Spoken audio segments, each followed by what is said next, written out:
morning to our American audiences and afternoon to those following us from Europe and Israel today. Thank you for joining us. My name is Yoni Michani, and I'm the Research and Data Manager for the Combat Antisemitism Movement, a nonpartisan global Jewish human rights movement with a coalition of over 700 engaged organizations across the political and religious ideological spectrum. Erroneous coverage of Israel can potentially promote anti-Semitism through various mechanisms. It's important to note that not all criticism of Israel or its policies is inherently anti-Semitic. However, when coverage of Israel becomes biased, distorted, or excessively focuses on negative aspects while disregarding crucial context, it can contribute to the festering of anti-Semitic attitudes and beliefs. Today, our speaker and panel discussion will focus on how biased coverage of Israel by some of the most prominent and widely cited outlets in the Western Hemisphere has fanned the flames of anti-Semitism. The structure of the event will be as follows. Through the first 20 minutes of this event, we will hear from our main speaker, Lilac Sigan, who will introduce her research on coverage of Israel by the New York Times and present her main findings. We will then turn to our panel of expert speakers to hear from them and their long-standing experience dealing with the impact of media biases. So without further ado, let me introduce our main speaker and panelists for today. Lilac Sigan is a prominent journalist and an Israeli author who has conducted a quantitative study of the New York Times' coverage of Israel to better understand whether allegations of institutional biases were unfounded or whether they merited further exploration. Sigan has a degree in economics from Hebrew University and an MBA in marketing from Tel Aviv University. During her early career, she served in various positions in the advertising and marketing industries. After becoming a writer, she published her first 3 bestsellers while serving as a columnist and deputy editor in Israel's leading business newspaper, Globes. Throughout her writing career, Lilac has also contributed to Haaretz, Huffington Post, Jerusalem Post, Newsweek, and others. She's also hosted talk shows on Channel 10 and on Israel's educational channel, and briefly served as VP of Current Affairs at Channel 2. Today, she's a full-time author, teacher to young writers, columnist in Ma'ariv, and television as well as radio commentator.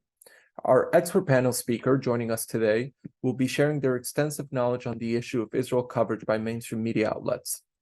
And they will consist of Jonathan Conricus, former IDF's international spokesperson, a recently retired IDF lieutenant colonel who served in the IDF for 24 years as a combat commander in Lebanon and the Gaza Strip, as a military diplomat and foreign relations expert.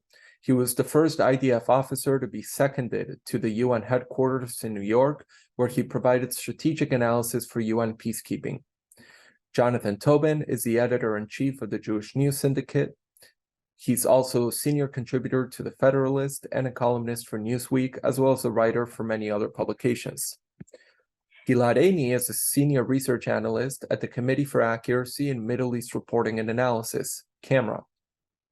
His commentary has appeared in numerous publications, including the Jerusalem Post, the Christian Science Monitor, Columbia Journalism Review, and Commentary Magazine. He has lectured widely on media coverage of the Arab-Israeli conflict, and Gilead Ini is also a co-author of the monograph Indicting Israel, New York Times coverage of the Palestinian-Israeli conflict. Thank you all for joining us today. Lilac, the floor is yours.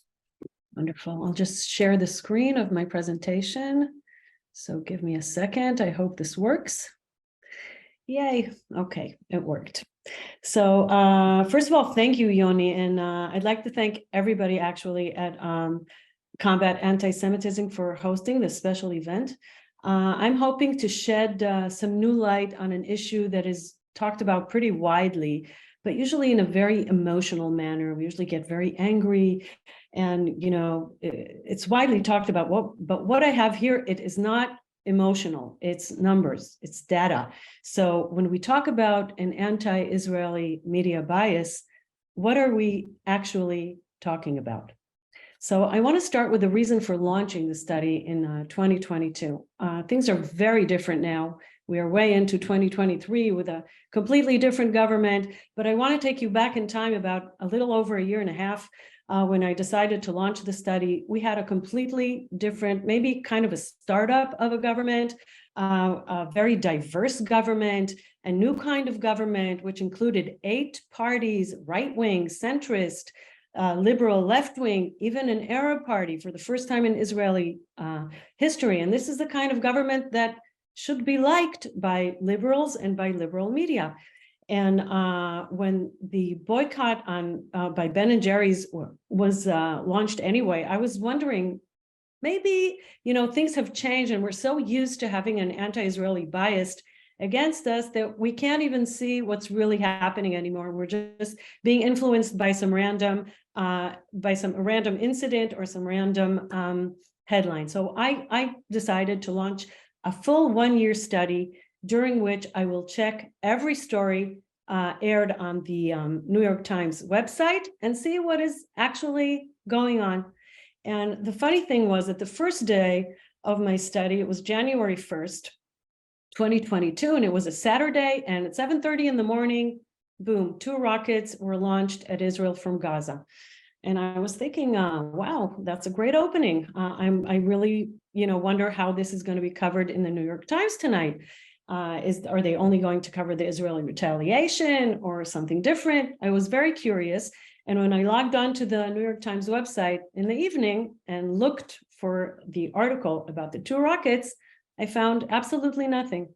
And that's when I understood. It was on the first day, so I was pretty lucky because I changed the course of the study, and I knew that I had to track not only the stories that are told, but also the stories that are not told, or more specifically, the stories that are widely spread among Israeli media, whether in Hebrew or in English, and show the Israeli side of the conflict, but are not told by the New York Times.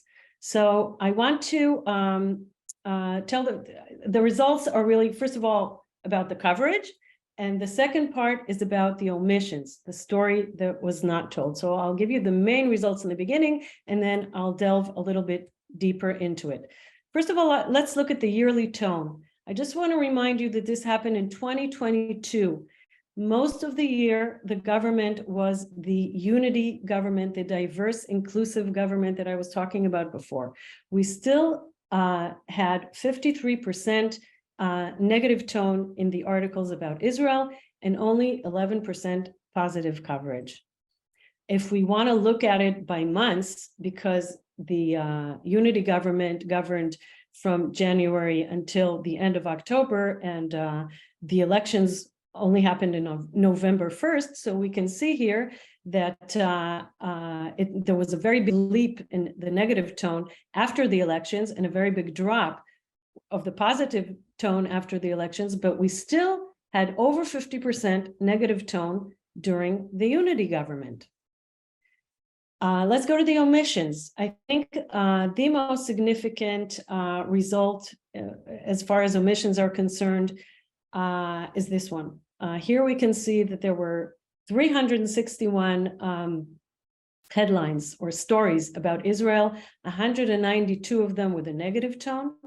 And let's look about the coverage of the terror organizations. And I want to remind you that 2022 was a year in which terror peaked. It was a peak terror year. There were over 200 significant terror events, according to the ISA, and this without regard to everything else that's happening with Iran, etc. During this year, there were only 4 headlines about Hezbollah. One of them was negative. There were only 2 headlines about Islamic Jihad, both of them were negative, and only 2 headlines about Hamas, one of them was negative. So you can actually say the terror organizations were not covered, they were ignored during a peak terror year. This is, you can't ignore these numbers. And if we look at the references, we can see that Israel was referred to over 1,600 times during 2022, which is more than Iran, double of the amount of stories about Syria, 4 times as much as Lebanon. And when we look at the terror organizations, we can see that they were hardly referred to apart from the headlines as well. I want to delve into the coverage a little deeper and remind you, because of the events are so volatile during 2023 as well. So let's go back and see what influenced the negativity in 2022. In March, we had the Mid-East Summit, which actually should have generated more positive and maybe more neutral headlines, but this is all the coverage that we got that month. On April, that was the beginning of the terror wave and a lot of riots in Al-Aqsa, which generated a lot of criticism about Israel and not so much or not at all about the incitement by the terror organizations which actually caused these riots. In May, we endured the tragic incident with the Al Jazeera journalist Shirin Abu Akleh, who was killed in a crossfire. That generated a lot of negativity. In June, it was the fall of the unity government. July was the only month in which neutral headlines exceeded negative ones because of Biden's visit.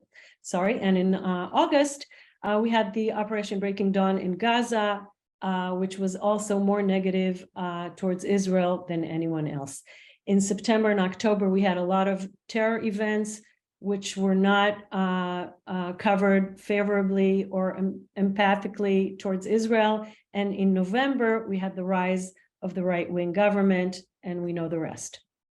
So let's look at the situation in the opinion section. In the opinion section, it's even worse. 65% of the op-eds in New York Times in 2022 were negative or very negative towards Israel. On the other hand, we did have 23% positive op-eds, which is also something to look at. It's not something I had expected, so we can see that as well. And I do want to talk about, give you some examples of how things are covered, give you some random examples of phrasing of headlines.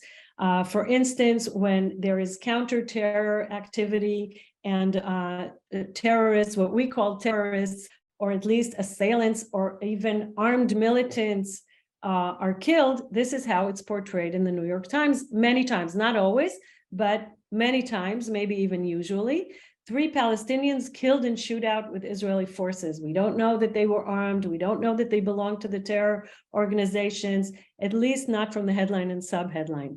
On the other hand, this is how the first big terror attack in Beersheba in April 2022 was covered. 4 killed in southern Israel in latest spate of attacks. You don't really know who the victims are, who the assailants are, what exactly happened. Maybe it's Palestinians that were killed. It's pretty vague. There is also a very big difference with the way that Israeli aggression is phrased as opposed to the way that terror organization aggression towards Palestinians is phrased. So this is another example of counter-terror activity and 4 Palestinians killed in West Bank without us knowing that they were armed. And this is how the New York Times reported an incident during which 5 Palestinians were executed by Hamas in Gaza. And we don't even see the word Hamas here, not in the headline, not in the subheadline. We only see the word Israel. So that's also pretty confusing. And when we look at the human drama, the Palestinian suffering, and I'm not saying that Israelis suffer more than the Palestinians. They don't. The Palestinians definitely suffer more than the Israelis. But there is, it's a 100-year-old conflict, and there is a lot of agony also on the Israeli side. But the drama is very, emotional when describing the Palestinians. You're suffocating us. Israeli blockade in West Bank angers Palestinians. And this is the way the New York Times chose to portray probably the most dramatic story of 2022, when a Druze teenager was very badly hurt in a traffic accident in the West Bank. He was put in the hospital on life support, and a band of 30 armed and veiled terrorists came into the hospital, disconnected him from life support, and abducted him in front of his father. This is how it was phrased, which is drained from all the drama. You can't really understand anything that I told you about and we all know about from this headline. Let's talk about the boldest example of over-reporting, okay, which is definitely the Shireen Abu Akleh incident, which is tragic, okay, but there were 65 journalists that were killed in duty during 2022. I'm pretty sure you don't know the names of the other 64. I'm pretty sure you don't even know that 15 of them were killed in Ukraine, some of them American. One of them was even a contributor for the New York Times. Yet, there were 16 headlines about all the other journalists put together and 24 headlines about Shireen Abu Akleh, which is the disproportion is very, very extreme here. And, you know, many times media outlets say that they have to be more critical towards Israel and over-cover it because of all the US support to Israel. There's a lot of US support to Ukraine as well. Nobody investigated or asked who killed who, what 15 journalists were killed in Ukraine. We don't know anything about that. During the 3 days of the August operation in Gaza, there was a minimizing of the Israeli suffering and the terror organization involvement during this confrontation. There was no coverage of the preceding jihadi threats to launch an anti-tank missile at an Israeli bus or train. There was no coverage of the death toll caused by failed jihadi rockets that killed at least 8 children. There was no coverage of Hamas threats to foreign reporters. This was a very big story on AP. There was no headline dedicated to the 1,200 rockets fired at Israel during 3 days of fighting. And there was a very whitewashed item about Islamic Jihad, which did not mention its radical agenda, its wish to annihilate Israel and replace it with an Islamic state, its opposition to the Oslo Accords and any peace accords, or its relations with Iran or Hezbollah. None of that was part of the item under the headline, what is Islamic Jihad? So let me just move this so I can see it. Okay, so there was also, I'm not going to go way into this. There really were so many examples. I'm just going to say in general that there were over 20 incidents of using words like, occasionally just using them, you know, words like colonialism, genocide, or stealing in regard to Israel. There was one very big article with also a slideshow about how Israel has stolen, you know, this is quotes of Palestinians saying how Israel has stolen their recipes and is now calling them Israeli, stories that are really outrageous, in my opinion. And there were 39 references to the word apartheid with Israel, and only 13 references to the words terrorist organization in regard to Hamas, although Hamas is designated as a terrorist organization by the US State Department, and Israel is not an apartheid state. Okay, now we're going into the omissions. So let's talk about the omissions for a second.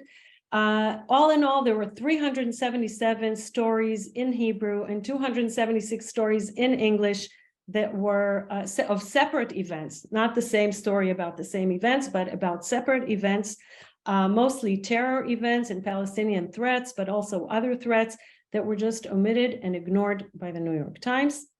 Also, what was very troubling is the historical facts. You know, there are background facts that are mentioned in almost every article about the conflict. And the words Israel and occupied occupation, or 1967 and 1948, were repeated over 500 times.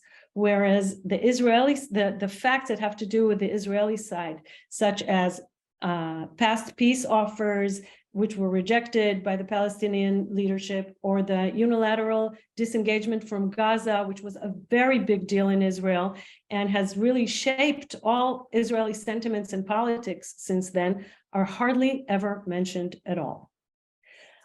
This pretty much continues also in 2023. For instance, the D family, the mother and 2 daughters that were shot, and Orishkar, who was practically executed in the middle of Tel Aviv, did not receive separate headlines in the New York Times. And back to 2022, major terror leaders were practically ignored. The words Hassan Nasrallah and terrorist did not appear in the New York Times during all of 2022. The words Yahya Sinwar and terrorist appeared twice, but the words Itamar Ben-Gvir and terrorist appeared 20 times.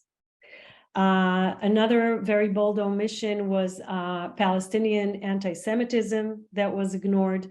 Anti-Semitic sentiments amongst Arabs in textbooks and others were ignored. Also, reports about human rights violations by the PA or by Hamas were not reported at all. And now I want to go into the main insights of the study.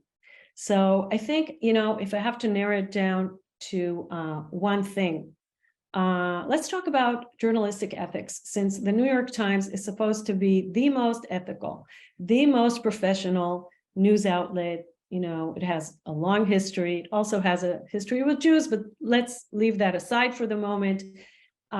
Journalistic ethics require telling the whole truth and demand dedication to accuracy.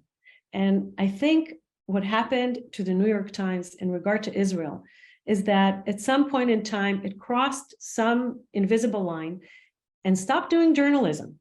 It's not really covering Israel, especially in regard to the conflict. It's actually covering the editorial opinion about the conflict. And this sort of coverage creates a very warped picture, especially a long time. It doesn't relay the truth, and it stands in a very significant conflict of interests between wanting to voice your opinion, which, makes sense, and journalism ethics, which are dedicated to accuracy. So if I had to say what the biggest problem is, it's probably this. And I just want to make it a little bit more tangible. If this is the whole story of the conflict, and it has two halves, the Palestinian half and the Israeli half, then the New York Times is over-reporting on the Palestinian half and under-reporting very significantly on the Israeli half, and it amps up half the story while omitting most of the other half. And so does it really cover the reality of Israel? Or is it covering the reality of some country that doesn't even really exist? Because, the occupation does exist. It is a problem, but there is also a problem of terror and many threats in the area, which Israel deals with daily. And this is the whole story. But the New York Times over-reports one side and under-reports the other. So I think, if I have to sum it up, in the age of fake news and social media, it is so important that a news outlet as prestigious as the New York Times will be more dedicated to telling the whole story, and not only the parts that fit with its agenda. In the age of disinformation that we're living in, people go to the New York Times in order to get the truth. And if they can't get it there, where can they get it? So I'll stop here. I just, one more thing that I wanted to say is how this is also connected with anti-Semitism, because we all know that anti-Israeli sentiments, which are definitely generated when there is, over-reporting of how bad, Israel's deeds are, and anti-Israeli sentiments are connected to anti-Semitism, which we all know is on the rise. So I'll end here, and thank you very much for listening. And I'm just going to stop my screen share if I can see how to do it. That's it. Okay. Thank you. Perfect. Lilac, thank you for a wonderful presentation that clearly highlights very extensive and thorough research. And so following up on this presentation and some of the variables that contributed to you wanting to pursue this project, why was focusing on the year you did so critical for your research question in terms of methodology?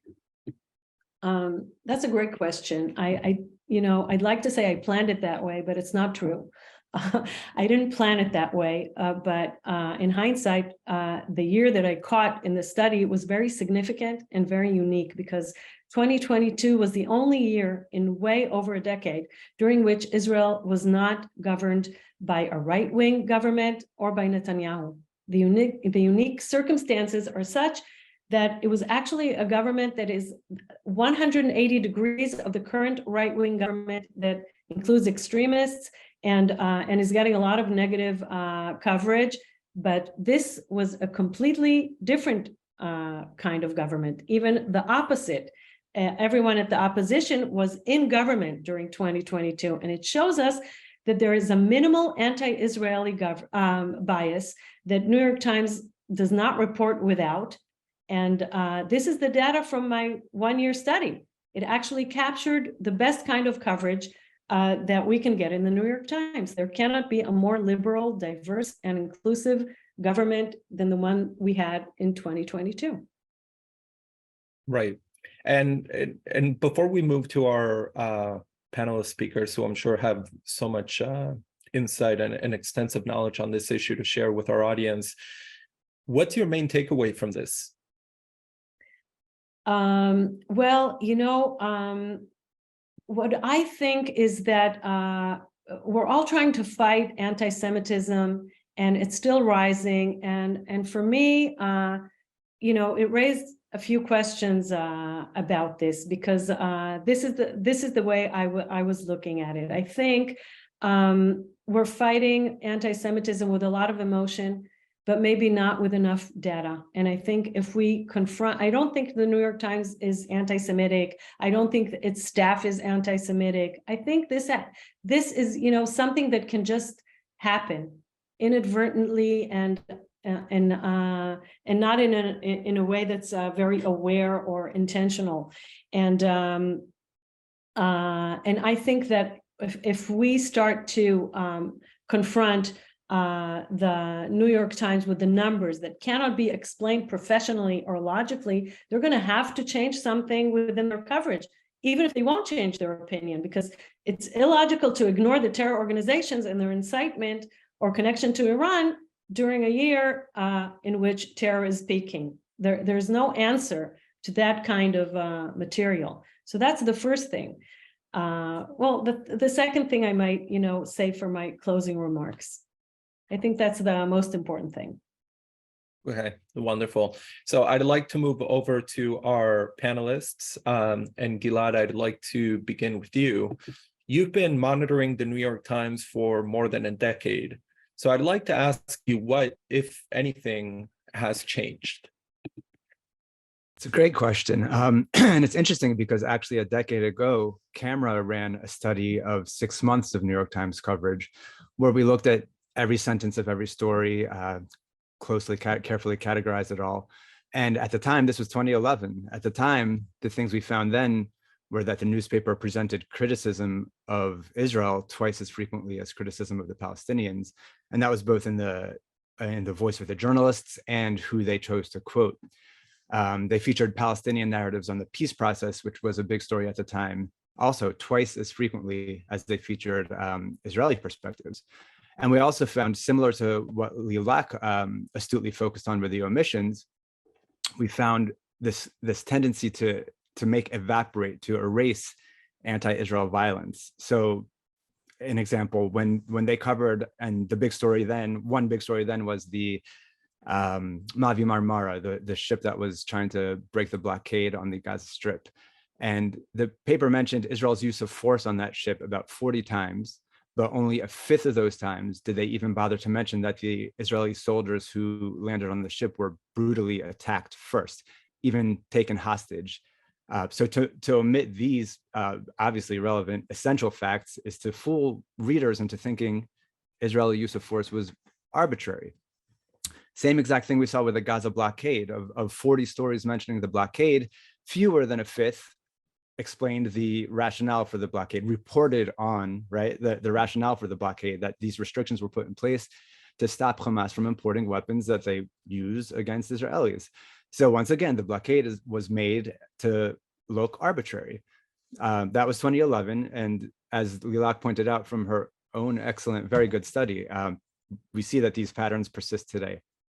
And it looks, at a glance at the numbers, it certainly looks worse. Unfortunately, we can't really compare the findings of these two studies because obviously there are different methodologies and so on. So we can't just look at the studies and say that it's gotten better or gotten worse. So I think I can give a the best I can do is a non-scientific answer, which is to say, impressionistically, from poring over their output then and now, I do think it's worse today. And I think that's the case maybe for two reasons.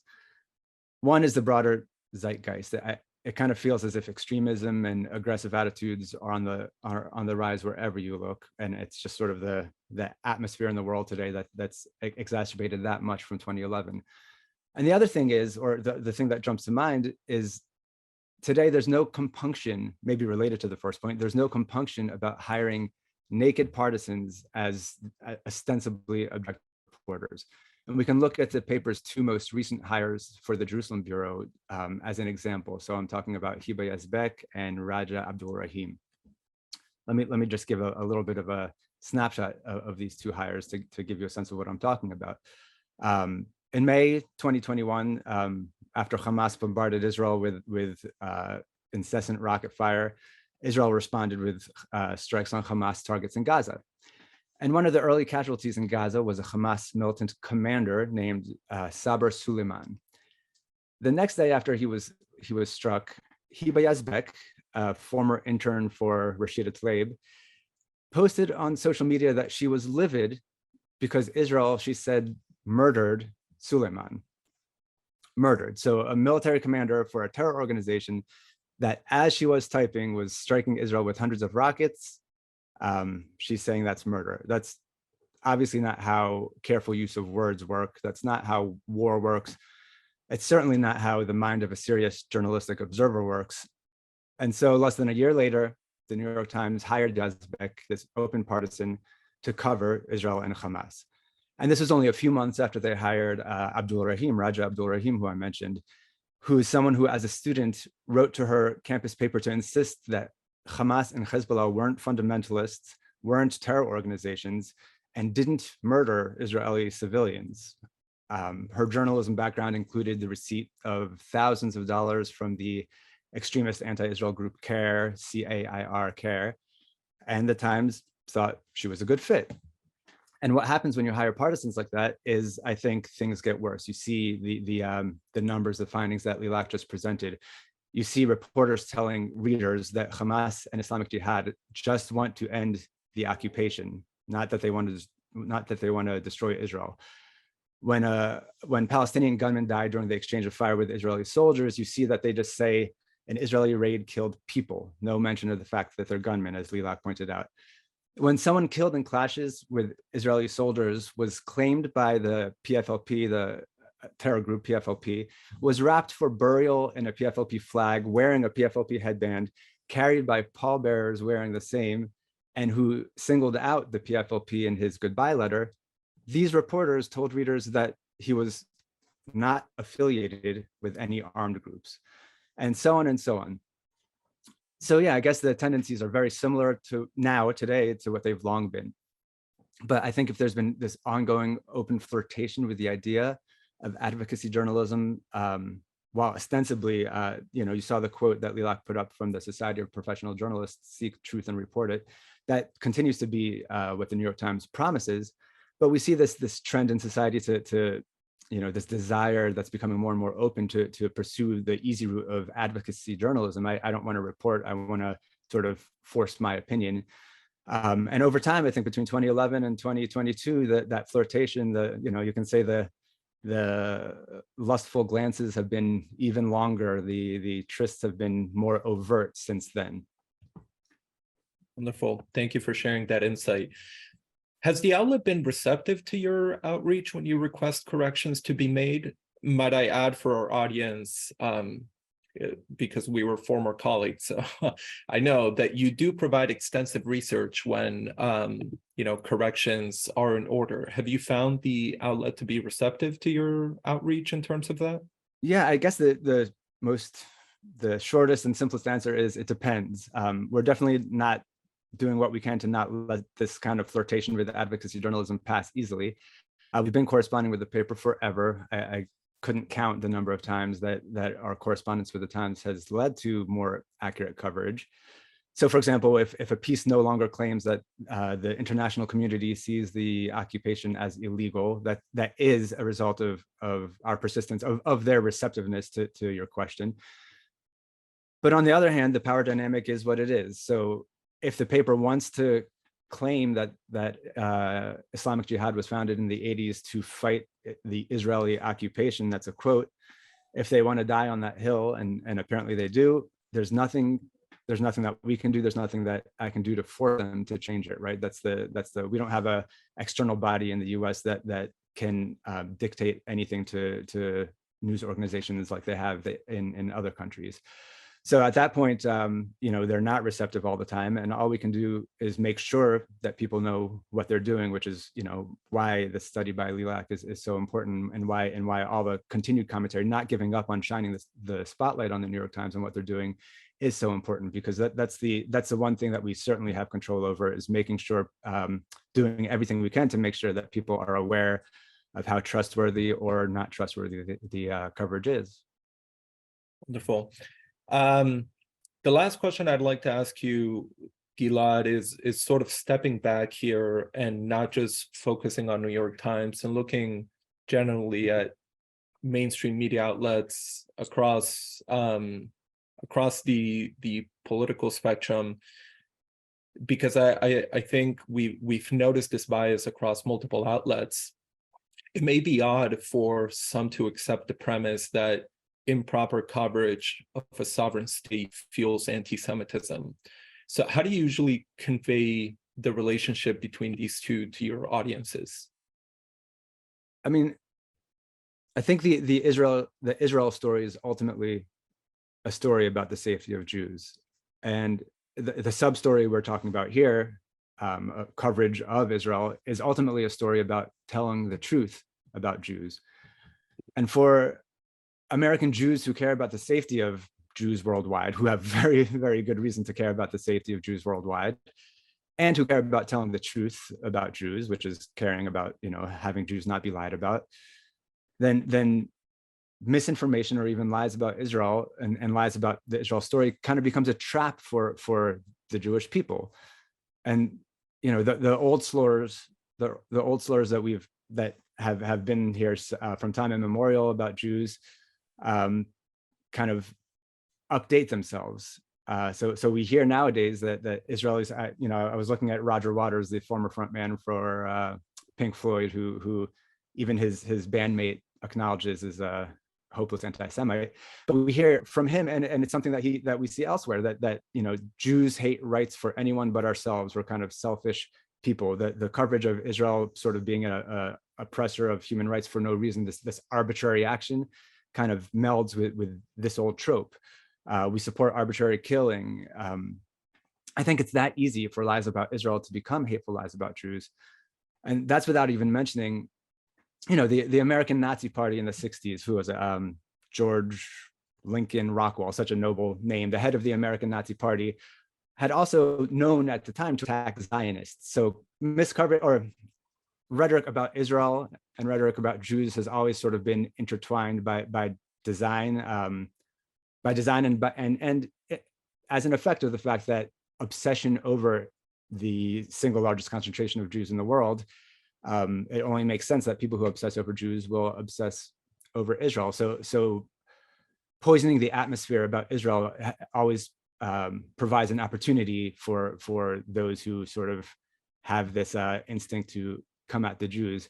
And we end up with things like, in this poison atmosphere, we end up on campus with flyers being put out for social justice for Palestine that shows a picture of a bunch of people pointing their fingers at a Jew, and the text says, "Start Zionist shaming." And it has these quotes that people are supposed to use when they bully mainstream American Jews, that is, Jews who care about Israel's well-being. Doesn't mean they support everything Israel does, doesn't mean they don't have sympathy for both sides, but large percentages in poll after poll show that American Jews do care about the safety of the Jewish people, knowing that maybe they need to, because sometimes other countries don't care so much. So, people are instructed to bully American Jews. How are you sunburnt if you're indigenous, which is ultimately a denial of our history. Go back to Brooklyn, an echo of Hymietown from the old if you remember old election campaigns, Zionists have no culture, this flyer says, really a erasure of Jewish culture.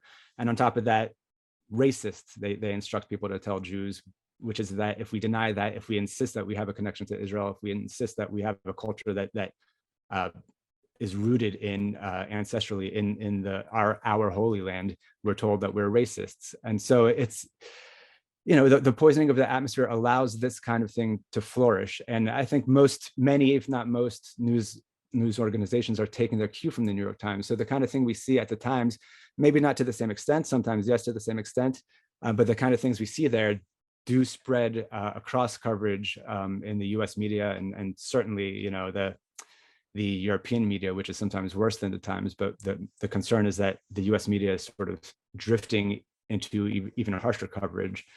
So again, we got to keep on shining that light on them. Wonderful. Thank you so much.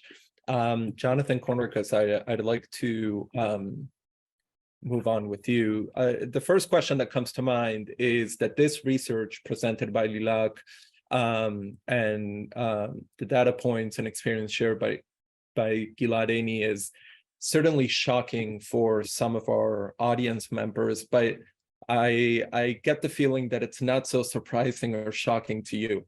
Do these findings corroborate your extensive experience working with international media outlets as a former IDF international spokesperson? Yes, well, shalom. I'm actually in DC at the time, so it's good morning for me. Really happy to be here. And first of all, I want to really commend and say kol hakavod to Lilac for a very extensive and detailed and I think hard to argue with research, which is based on numbers and with some very good conclusions. I would, however, say that I think that we in this conversation are cutting the New York Times slack and we're giving them discounts that I don't think that they are entitled to, because my bottom line is that I look at this research, I look at camera work, I look at honest reporting work, and I look at my own subjective, non-scientific insights. And I feel that this is intentional, that there's an active hand guiding the editing and reporting. It feels directed, and there seems to be a malign purpose behind these activities. I cannot explain the editorial policy of the so-called news reporting and of the opinion pages in any other way. And I think that's important to put front and center. We're all polite and civilized persons, so we perhaps have a tendency to say things politely, but I don't think that reflects reality as it is. And I'd like to offer a few of my personal insights. I was the IDF's international spokesperson for 4 years between the summer of 2017 and the summer of 2021. Most of that time, we dealt with a lot of violent riots along the Gaza border. We dealt with clashes between Israel and terror organizations, Hamas and the Islamic Jihad. We dealt with Hezbollah, Iranians, Russian activities in Syria, and a few other things. And of course, Palestinians in Judea and Samaria, and terror attacks against Israeli civilians inside Israel, which are more police, less IDF matter. But really full 4 years of activity, including the years that Lilac assessed in her research. I'd like to focus on a different something additional, which hasn't been spoken about here, but which I think is extremely important for everybody to be aware of. We've spoken here about written word, about headlines, and about editorial policy. And I think that we don't need to say anything more than what Lilac presented. I think it's very self-explanatory and very convincing. I'd like to speak about where the New York Times really is a world leader. Many people think and feel that the New York Times is the world's most important newspaper. I tend to agree, grudgingly, but I think that they are also extremely strong, well-funded, and influential, and they are early adopters of new types of journalism, specifically visual journalism and the new genre called forensic investigations and forensic analysis and visual analysis and representation of events. I've had some personal experience with the New York Times in this realm, and the New York Times were, I think, the first big newspaper or any media organization in the world to really establish their own team of so-called visual investigations with high caliber, world-renowned professionals of spatial imagery, of forensic experts, visual experts, editors of stills and photography and video and audio. And they have today, I think, the biggest and most influential team in that aspect. They did so, and their first bedfellows were an organization in London called Forensic Architecture. And if you check out their website and you check out their focus, Forensic Architecture appears to be a very well-funded, well-connected establishment. A former Israeli is head of it. But if you look at the work and action and output, they appear to have an amazing bias, a very founded bias and focus against Israel.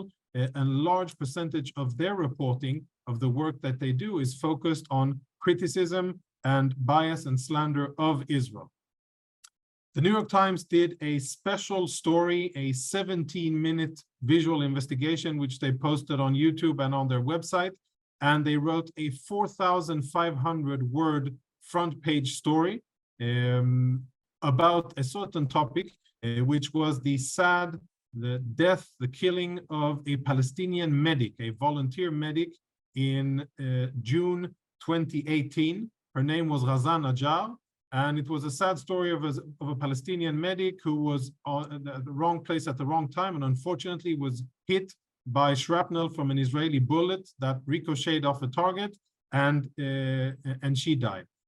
The New York Times spent around 7 months investigating the event. They sent a team of at least 6 professionals to Gaza 4 times, and they conducted more than 300 interviews in Gaza and in Israel, the overwhelming majority in Gaza, in order to tell the story of Ghazan Najjar, and of course to elevate what the Hamas and many other people around the world refer to as the March of Return.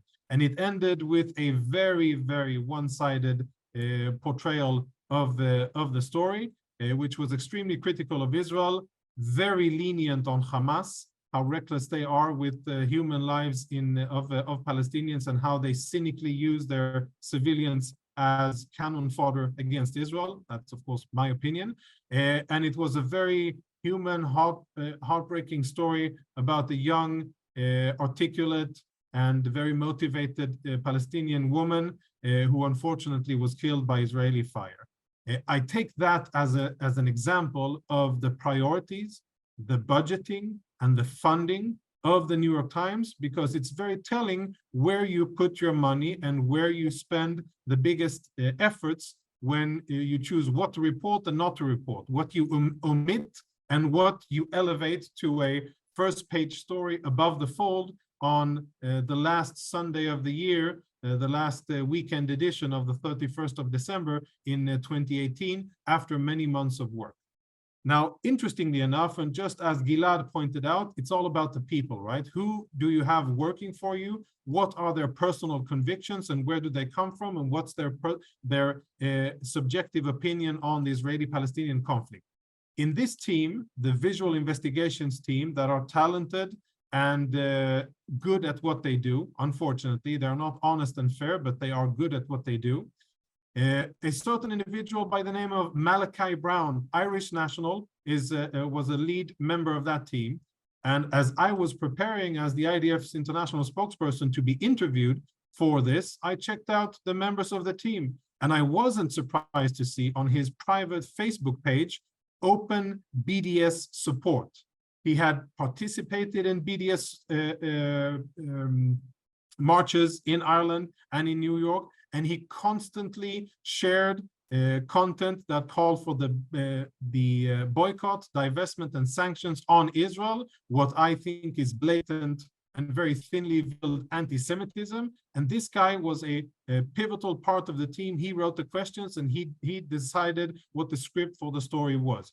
When I confronted the New York Times, the bureau chief at the time, with this, My answer was that no, we check our political views by the door before we start working at the New York Times. I find that very hard to believe. I doubt that. And judging the reporting and things that Lilac very convincingly has shown, I think that is dubious at best. And I think that it is not really the truth. I think that personal anti-Israeli, anti-Jewish bias is front and center of New York Times reporting. I think that they are doing their readers a disservice. I think that they are doing Israelis a disservice. And I think that they are doing truth a disservice. I think it is very sad. And I would love, as somebody who was a subscriber for the New York Times for many years, I would love for them to really uphold their own ethics of reporting, not to confuse opinion with journalism, which should be two distinct things, and to be fair, unbiased, and really committed to the truth when they report about this issue of our conflicts and Israeli Palestinians, Israeli Hezbollah, Iranians, Syrians, whatever it is, Israel, please be fair. I ask nothing more. Thank you very much for that. And similar to how I asked Gilad to zoom out a bit, and let's explore mainstream media outlets beyond the New York Times, would you say that these errors, we'll call them that, since we can always assert what guiding motivations may be behind these errors, but do these errors or omissions happen because facts, numbers, and statistics are not being provided by the IDF or by the Israeli government? We've had that question repeatedly from audience members, and I think it would be pertinent to highlight whether these outlets are manifesting some sort of institutional bias through their reporting, or whether they truly are gaps that they simply cannot fill because of lacking statistics, numbers, etc. Yeah, again, I think that the question really gives a lot of leeway and a big discount, a naive discount to the various international media organizations here who engage in biased reporting of the Israeli-Palestinian conflict. Are the official Israeli mouthpieces or spokesperson institutions doing an excellent job? I think not. I'm first to criticize myself, and I have voiced my critique and my advice to other institutions in Israel of how to conduct ourselves better, since Israel is under such a microscope of international media, since people around the world obviously care so much about what happens in our conflict that it overshadows almost any other conflict in the world. We should definitely be better at getting visuals out, better at getting intelligence out, better at getting numbers out and hard fact, not talking points, but irrefutable numbers and data. I think there's been improvement. Current situation in the IDF spokesperson office is I think good and in the right way. But official Israel, I'm sad to say, isn't stepping up to the plate and isn't assuming or understanding the weight of the circumstances and really providing additional information. However, I think that we should again say that you find whatever it is that you're looking for. If your bias is to misrepresent the situation and to constantly paint the Palestinians as at the receiving end, as the victim, as the entity that has no agency or responsibility for their own actions, and constantly paint Israel as the only responsible entity in this conflict, then you will find the data points and you will find the events to support that. And I don't think that any media institution has to do a lot of looking to find that sort of input. I think that we also need to highlight the fact that Hamas has a stranglehold on international reporting coming out of Gaza, and they have a very effective mechanism of stifling the stringers and the fixers and the semi-reporters that all of the big US networks and some of the agencies have in Gaza. They intimidate them, they bully them, they torture, and they make very clear to the different representatives in Gaza that if they report facts and data and information that is inconsistent with the Hamas narrative, they and their families will face consequences. Now, I don't envy being a New York Times or an AP stringer in Gaza, but I think it is the job of the Jerusalem office and the New York headquarters to say, listen, we are very limited in what we can say coming out of Gaza because we are monitored, controlled, and there are physical reprisals at our journalists. There is no journalistic freedom coming out of Gaza.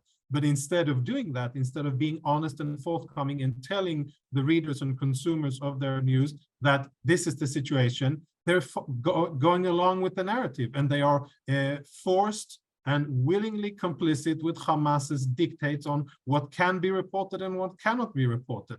Rockets falling short, fired by Gaza militants or terrorists inside Gaza, killing Gazan civilians, never reported.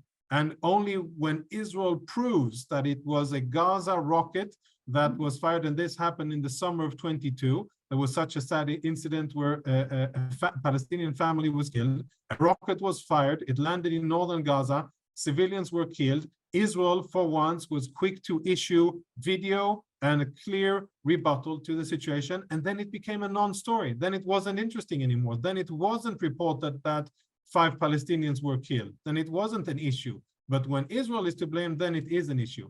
And I think that, there are rare examples. Trey Yingst from Fox, who was inside Gaza reporting and saying, no, I actually see these rockets being fired from Gaza, landing inside Gaza. And he was the only guy doing it. AP has dozens of cameras. AFP has dozens of cameras. The New York Times have staff on the ground. Nobody reports on it, unfortunately. And I understand the stringers on the ground, but I cannot accept and condone the editorial policy of going along with oppressing the freedom of speech and journalistic freedom. And I think it's, again, a disservice to truth, and it's a disservice to readers, and a disservice to Israel. Okay. Thank you very much for sharing those insights. Jonathan Tobin, I'd like to move on to you. Thank you so much for your patience here. Would you say these issues are institutionally rooted, or are we dealing with the occasional bad apples? Well, first, thank you for inviting me and to Combat Antisemitism, and call a vote to my colleagues for their presentations. I would say this is not just something that happens. This is not an accident. This is something that is systemic, and it's also part of the culture of contemporary journalism. And by that, I want to place this in a broader perspective and a historical perspective. When we spoke of bias against Israel in the media 10, 20, even 30 years ago, we were primarily dealing with a very different phenomenon. We were talking about mistakes. We were talking about ignorance. We were talking about reporters being sent out to the Middle East who didn't speak Hebrew or Arabic, who were dependent often on Palestinian fixers. We were talking about editors back in the United States, whether we were talking about the New York Times or any other publication or broadcast outlets, who didn't know the history of the region, didn't know the history of the conflict. And a lot of the problems with media bias against Israel were rooted in these phenomena. And we really believed that if we could educate these reporters and editors, we would correct the problem. And to some extent, that worked in limited cases. But it's much different now, because we're no longer speaking of simply ignorance or of mistakes, people who don't know the facts of the conflict. We're talking about something that is rooted in ideology, rooted in a mindset about what journalism is today, and that it is actually something broader than just our concerns with Israel, although we are right to focus on Israel. And it was also a pattern of, as journalists would sometimes, my colleagues would explain to me, well, when you do a story, you pick an underdog. You tell the story from the point of the underdog. That's a better story. It's easier to tell. And for a while, that actually worked in Israel's favor. In Israel's early years, in the first couple of decades of its existence, if we went back and looked at a lot of the coverage in the English-speaking world, specifically in the United States, not so much the New York Times, because there's always been a problem with Israel and Jews at the Times, but we often saw Israel portrayed as the underdog, as the embattled, the David against the Goliath. And once Israel began to, survived its wars in the 50s, 60s, and 70s, and no longer became the obvious, easy underdog, the Palestinians became the embattled, the underdog, and it was easier to tell the story from their point of view. And that would be sort of an easy way to understand media bias. But what's different about media bias today, it is no longer about just picking an underdog or even just mistakes. It is about ideology. And by that, I mean, it's rooted in ideas that have taken hold in academia and have spread certainly throughout the United States and definitely in journalism, rooted in critical race theory and intersectionality, which views all oppressed peoples as part of one basic struggle. And in this case, identifying the Palestinian war against Zionism, against the Jewish state, the only Jewish state on the planet, with, say, the struggle for civil rights in the United States. And that puts it in a very different light for those who are practicing journalism. And it explains some of the data that we've heard that Lilac put forward as not merely an accident, but on purpose. When you were looking at Israel, not as just one player in a complex, difficult struggle, but as an expression of white privilege. And we know how foolish it is to speak of Israel as white, but as a colonial state, as an imperialist state, then it doesn't matter whether it's in the right. It doesn't matter how Israel perceives itself. It doesn't matter whether the Israeli army spokesmen are doing a good job, a bad job, or whether the government is doing a good job or a bad job explaining itself. And we know most often they did a pretty lousy job. It only matters that Israel is the villain in the story. And this is rooted in a mindset. Now, the broader culture of journalism today is one that sees advocacy as the primary way of telling truth. They think they're still telling the truth, but that if you tell both sides of the story, that if you give what used to be an objective point of view, you're actually distorting the story. It's a bizarro world view of journalism that turns everything on its head. Read what Barry Weiss wrote about life inside the New York Times newsroom and how that totally changed, and how journalists today see their role as advocacy in everything. And, we talk a lot about the New York Times. It's the biggest, in many ways, the most influential paper in the world, and it has more information in it, although often its readers are the least informed people in the world because all they're getting is from the New York Times. But there is a bias throughout everything in the New York Times. It's not just about Israel. Look in the news section, look in the arts, look in the sports. It's all about politics. There's an editorial in every headline covering every story, every topic.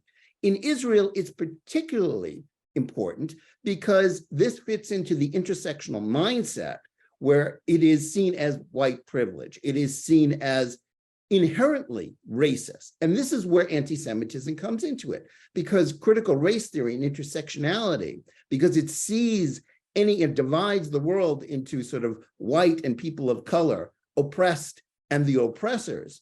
By identifying Israel as an oppressor, in theory, I mean, just not just in a particular case, but as an overall, as its existence as an expression of oppression, then all acts of bias become justified. Indeed, it becomes the righteous way to cover it and to view it objectively, to tell the actual story about what Palestinians are doing, their consistent rejection of peace, the terrorism. That becomes, in the view of contemporary young journalists, that is the bias. And that is where our problems come in. It's a broader culture of journalism. It's an ideological problem. That's why it's not a mistake. And it's also why the problem we're facing today is much more serious than it would have been if we were discussing media bias 10, 20, or 30 years ago. Thank you very much for that. And again, just zooming out here from your vast years with journalistic experience, are you seeing this issue spread beyond the New York Times and into other mainstream outlets? And if so, does the ideology contributing to this phenomenon also consistent in these media outlets?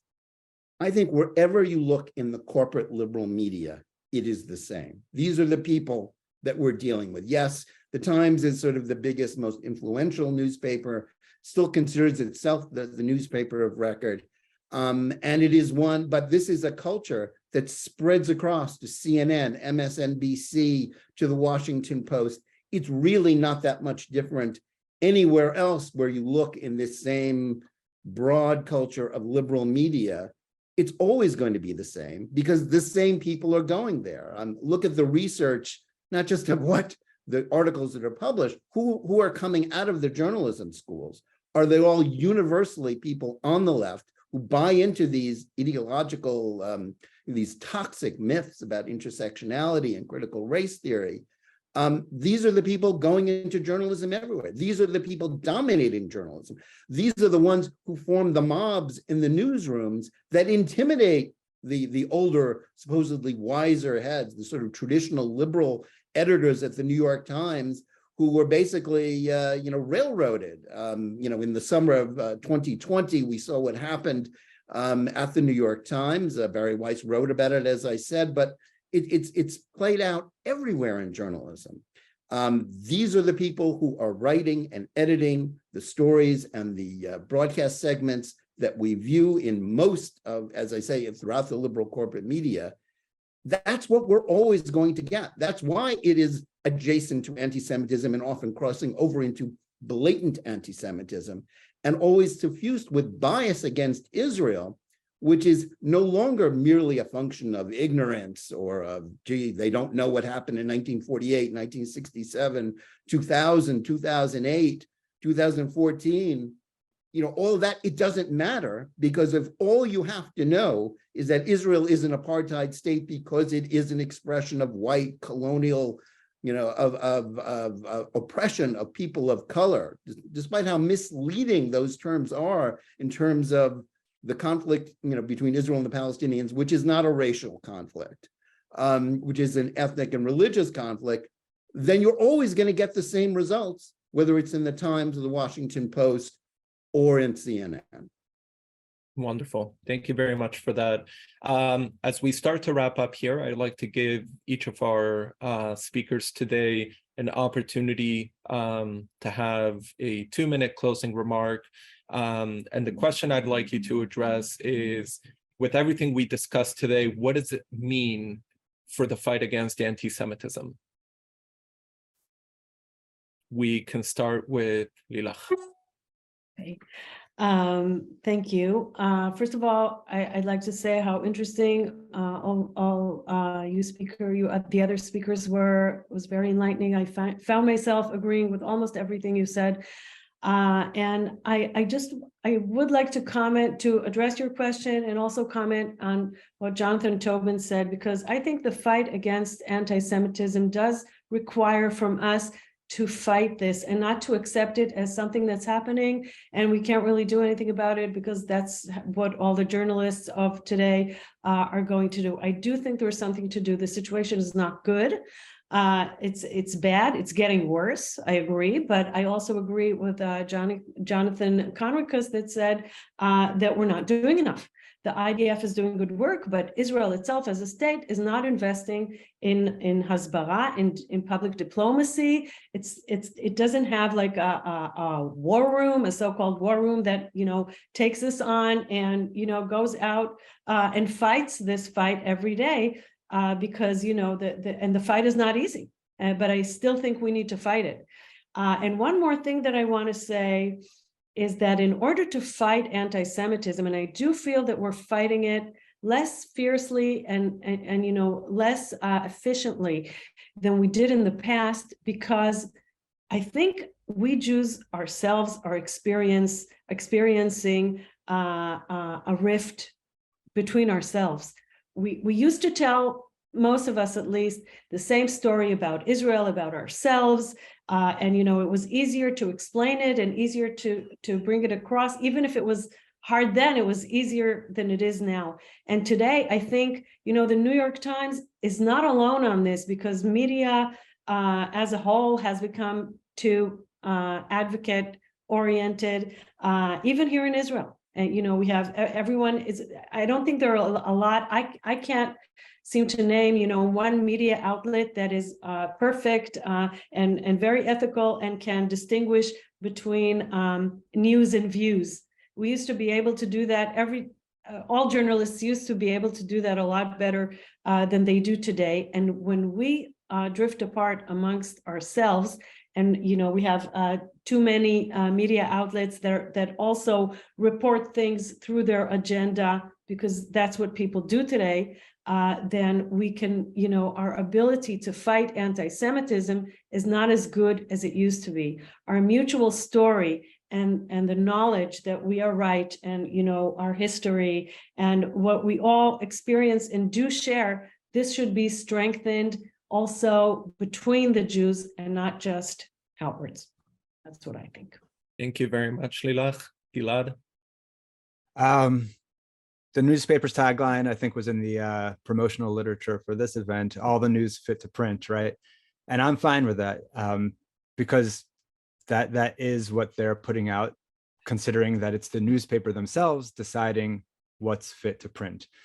And it's deciding that based on this lopsided narrative that it wants to sort of steer readers into adopting for themselves. The narrative that the journalists, the editors, perhaps the publisher has, they want the readers to have, and so they tailor their coverage based on that.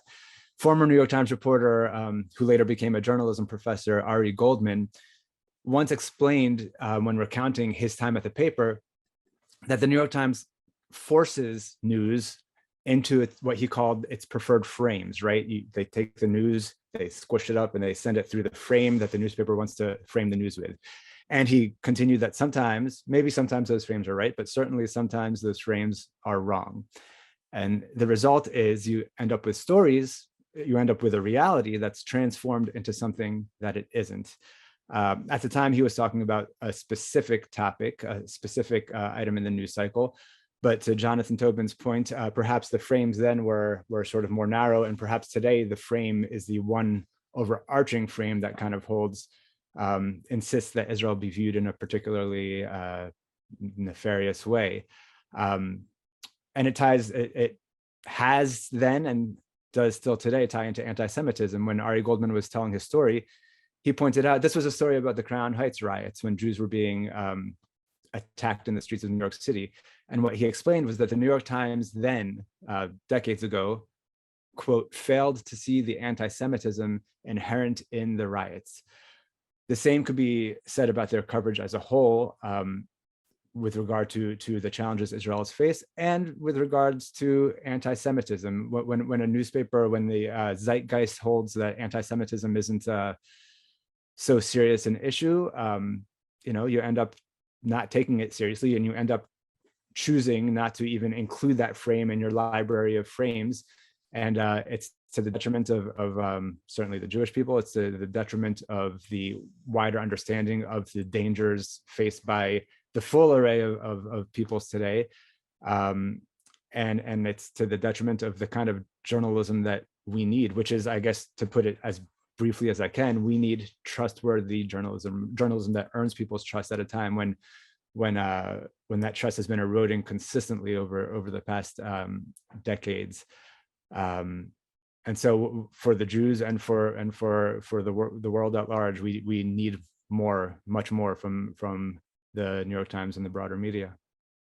Yeah, absolutely. And I loved your comment about this being far beyond anti-Semitism, certainly involving anti-Semitism, but the issues span beyond that as well. Jonathan? Which one, me or the senior? Conricus. We'll start with Jonathan Conricus. Yeah. to be frank, I think that the type of reporting that we've discussed over the last hour and the general trend lines in international reporting, not only do they contribute and feed BDS, Jew hatred, anti-Zionism, which are different descriptions of a similar phenomena, but I think that also more worryingly, it is one of the contributing factors to the erosion of our sense of pride, cohesion, our belief in ourselves, and the justness of our existence and cause, and the right that we have to live like any other nation, free, independent, and to pursue happiness and success. And I think that we, of course, I'm not saying that all of that can be blamed on the New York Times, not at all. But I'm saying that it is important what's said and written about Israel, and how it's reflected in international media. And, when something is a one-off, then it doesn't have a long-term effect. But we are talking about long-term effects of how minds and hearts and opinions are shaped about Israel, about the Jewish people, through how things are reflected in the media. And overall, it's a negative picture. And overall, again, going back to actions and what can be done, not just to sit here and complain about how everybody is against us, what can be done. Official Israel really needs, and the current government is doing an appalling job at it, really to wake up and understand the complexity and the dangers, and to really allocate resources into, first and foremost, building bridges or repairing the existing bridges with the international diaspora, to connect, to bring home, to reach out, and to offer a much more welcoming, loving, kind, humble perception of Israel, and to start mending the ties with international Jewry, especially in the US. I don't see this government doing it. I see it doing really many opposite things, sadly. And I would be less concerned about New York Times, Reuters, and AFP and AP reporting if, Israel was doing its thing right, and if we were strengthening the bonds between the Jewish people in Israel and the Jewish people in the diaspora. We are not, and therefore, I think that what we've seen and discussed over the last hour is even more impactful and has an even heavier erosive influence on real-world realities in campuses today, schools today, and in the future, US legislators, community leaders, and people who really decide where the relations between international Jewry and Israel will go. And that concerns me, because that really is a bedrock of Israeli strength and ability to continue to exist and defend itself and to prosper, are our ties with the Jewish diaspora. So I'd just like to point that and say thank you for having me. I learned a lot from the wise remarks of Jonathan the Senior of Gilead, and of course by the very compelling research done by Lilac. Thank you. Thank you very much. Jonathan Tobin. Well, I'd like to thank everybody for their remarks, and also to Combat Antisemitism again for inviting me. I agree. Obviously, we all have to keep doing more. We cannot rest in this struggle. All of the groups who are monitoring media and fighting this fight, they have to redouble their efforts. They need more support. And indeed, the government in Israel, the IDF, they have to always try to do a better job. But as we also have to stop trying to do the same thing and expect different results, just if we do it more.